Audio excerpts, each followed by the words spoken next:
record button. And we are recording. Thank you so much, Angie, for showing up today. You guys, when you watch this video, please let me know. I'm thinking that this hour earlier time isn't such a good time for you guys. So my schedule, I have to eat between a certain time here because that's the only time they serve dinner. So if me jumping on after that is better, it would be like 7:30 or 8 my time. So it'd be like 8 my time. So it'd be more like 7, which is right around Judd's call. I don't know. We got to make something work. Maybe we do it a different day and later. Talk to me about it. Anyway, today I just wanted to do some IG training with you guys. Instagram. I have been liking Instagram more and more. I feel like it's a really awesome way to find new people, especially when you start to feel like your warm market on Facebook is starting to get a little cold. And I feel like unlike your like page on Facebook where you have to kind of spend money to get it started to get up to, you know, those 500 likes and then you can start promoting posts, I feel like you can really, you have a little more control on Instagram to go and find followers and find people that you connect with. So anyways, let's get started with hashtags. Hashtagging is really, really important. I personally need to start being better about actually hashtagging my photo itself. So if I go and I get this awesome quote, I need to go and put it into some sort of photo app and write at the Fitwit on it. Because what happens is then people, like, especially when it's a good one, especially if it's a funny one, especially when it's something I know people are going to like and want to share, you want your at the Fitwit on there or at whatever you are on there. So then when they share it, people see your profile name and they might go and search you after that. That wasn't really a hashtag, but you do want to do that with your photos. So put not your hashtag, but put your profile name on every picture, including like the quotes that you still. It takes a couple extra steps, but it's totally worth it. When you are hashtagging, I usually like to just put like 1 or 2 hashtags in the actual description of the photo. Don't hashtag the shit out of your description because people don't want to see all of that. Really, the hashtag is just so you show up in other feeds, in other searches. So put like 1 or 2 that really have to do with the picture, or maybe you have a really funny hashtag, put that in the description and then put everything else in the first comment underneath. Does that make sense, Angie, what I'm saying? Did I explain that okay? Okay. And then the other thing is I don't know if you guys knew this. It's been around for a while now, but it's one of the newer features. You can edit the description now. But if you edit the description and keep editing hashtags in there, Instagram doesn't like that. So if you're editing your description, your photo is going to show up in less feeds. So try really, really hard. You know, proofread it so you don't have any spelling errors, so you don't have to go back and edit it because they're not showing the edited photographs and descriptions in people's feeds as much as if you just let it go. So sometimes even if I catch a spelling error or something like that, it bugs the shit out of me, but I let it go at least for a day because I want it, even with a spelling error, I want it in more people's feeds than correcting it and going on my way. I usually go back the next morning and correct it because it does drive me nuts, but that's probably just me. When you do use hashtags, go and search those fucking hashtags. Like go in there and find pictures that you like and find people that you connect with and go through when I'm at home here, I don't know. I don't have a system yet here. I'll get one. But at home, when, Keith turns on whatever the hell, I don't want to watch NASCAR or some awful shit. I sit on and I have an Instagram hour and I go through all the pictures. I usually try to go like 3 or 4, just like Facebook a day. I go through all the pictures that I took that day and I go through all my own hashtags. I go into that hashtag, into that search, and I go through, sometimes I am lazy and I just like all the pictures in that hashtag. But when I'm really spending my time and really trying to connect with people, I go through and I actually like the pictures that I actually like. And if I really like a picture, I click on that profile and go through and see if I like that person. And then maybe I even follow them, or maybe I like a bunch more of their pictures. Then when they go to their Instagram, my name pops up a ton. Who are they going to go and check? They're going to go and check out my page, right? And then maybe they connect with me. Maybe I was just advertising for size. Maybe they used to be a dancer. And then we start a connection that way. So hashtagging isn't just so you can find your pictures later or something like that. Use the hashtags. They're there for you to find people that are just like you. And that's the whole point of this business, right? Like, we're here to find our niche, and our niche is somebody that's closest to who you are. So I disagree with Shailene a little bit on this one. Shailene says Instagram, and you kind of can feel this out on your own. You'll see what your followers like and what you feel comfortable doing.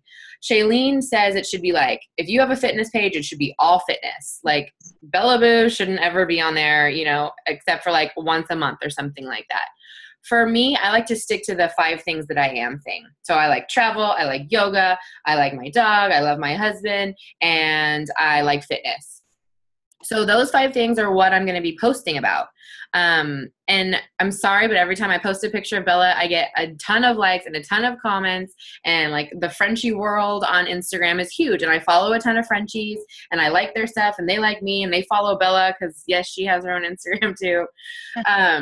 So I really find I do a lot better when I'm a little more Facebooky about it, when I'm a little more myself.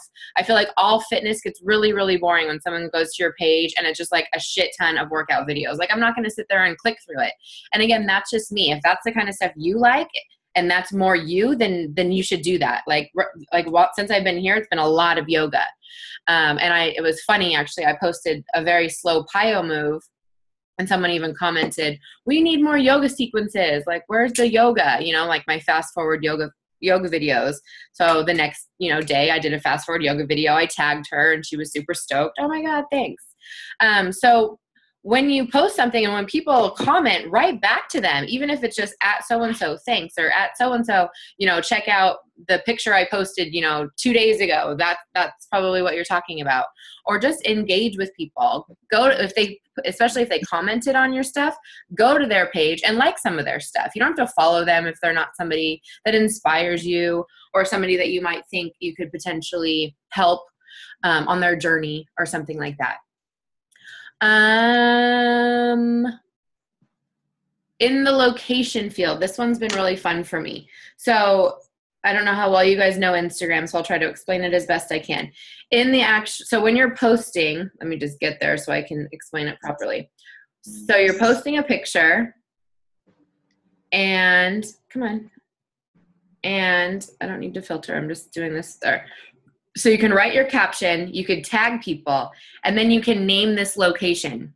So I used to put my email there. But you know what? I can't click on my email, so that's not good. I've put my website there a couple times. You can't click on that. It's no good. It's just going to take you to the location that I'm at. So instead of using it for that, I always write something funny, like, coffee makes you poop, and it'll be a picture about coffee, or just something that has to do with the photo or has to do with my description. It's like, love your body, or sometimes I just do like a bunch of palm trees because I'm like, bitches, I'm at the beach and it's Monday. Where are you? What? So use that because that's really eye-catching when you're going through the feed. People really will stop and see that, or it's like you could even say, "Read this" in big caps. So use that to your advantage to make people actually stop, look at your picture, look at your caption. Funny always works. Again, just like Facebook, people love funny. For the link, so in your actual bio, you have a space for your, I just want to look at it so I make sure I'm telling you guys the right things. Where's my profile? So in your bio, the very last thing in your profile, you can have something that actually is a link. So what I have for mine right now is my automatic CEO that goes to Size, because I was promoting Size for my challenge group that's coming up. So I was like, click the link in my bio for more information. That takes me to my automatic CEO, like email catcher, and then they get more information. If they put their email in, they get an instant email sent to them where they could order the program. Sometimes I have my like page in there so they can send me a message, because you can't send me a message to my personal page if we're not friends. So I often have the link to my like page in there, and I say, send me a message, link is in my bio. And that's something they can actually click. That's where you can have your website, your Facebook, your ACEO, or whatever your email collector is. So make sure you're using the location and the link optimally for what you're trying to accomplish within your posts. Your profile picture on Instagram, try to keep it, if not the same, really similar to your Facebook. When you're trying to get people over to Facebook or vice versa, they really want to recognize you. So I know we all have amazing pictures and we want to have good pictures everywhere, but try not to, first of all, try not to change them very often. And second of all, try to keep them, at least it's your face, so you can definitely see that it's you. So my regular profile picture on Facebook and my profile picture on Instagram is the exact same. I have something different on my like page. And I really need to go put a headshot over there too at some point. I just hate the headshots I got. So that'll have to wait.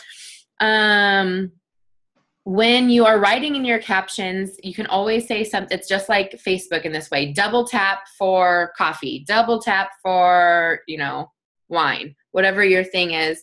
If you tell people to do something, they're more likely to do it. So, and you can even test it out, like post a picture, say double tap, and then post another one and don't say it. And you'll see you get more likes. You get more likes, you get in the feed more. Find things that give shout outs. So what I've been doing a lot lately is if I'm wearing something, like say this hat right here is Billabong, right? I've never gotten a shout out from Billabong. They're huge. But say I'm wearing a Billabong hat, I'll tag them and I'll say something about them, and you can get it at Pacific Sunwear, maybe I'll even tag Pacific Sunwear. So I try to do it for like Kira Grace has given me a shout out. That's one of the yoga brands that I wear. Ellen, of course, has given me a shout out because I work really closely with her. But who else has done it I was so excited and just random. Lily Lotus is another yoga thing that I've worn and shouted them out. Funky Yoga has given me a shout out because I just wore their shirt and I said something about it in my caption and I tagged them in my caption. So then they go and they share my picture and they give me a shout out. So if you wear a brand, especially some of the smaller, more boutique-y kind of stuff, like Spoiled Rotten, I think I've been shouted out on Spoiled Rotten twice now. So give them a shout out, and then sometimes they'll give you a shout out back. So find things like that do that.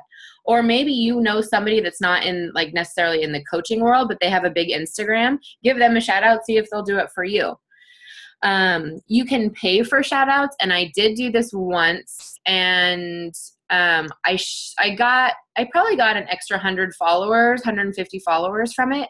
I think I paid like $40, but I don't really, I feel like the followers I get from me organically going in and physically liking things and commenting on things and finding people I connect with work so much better. If you just want to get some followers on there so it looks like, you have a bigger following, you can totally do that. I forget who I use. I can look it up for you guys. Another thing, if you do want to pay for a couple more followers, is called Instagress, Agress, Instagress. I can type this out for you too. That one is decent. I think I did it 2 months in a row, and I think I probably got like another 250 followers out of that. And it's really that one's not expensive. It's like $10 for the month, and you can write in all the hashtags that you like, and you can write in location. You can alter it to be what you want, and then it'll also comment on things for you.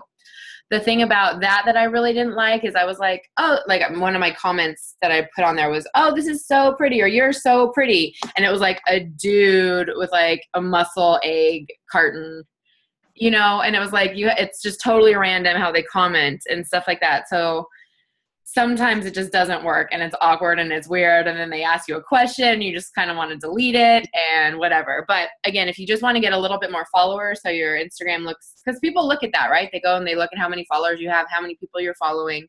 So if you want to do that just to get some followers going, that's great. But I haven't really seen too much of that translate into business. Really, it's me getting in there and diving in personally, writing and commenting it to people. Oh, this one's really big.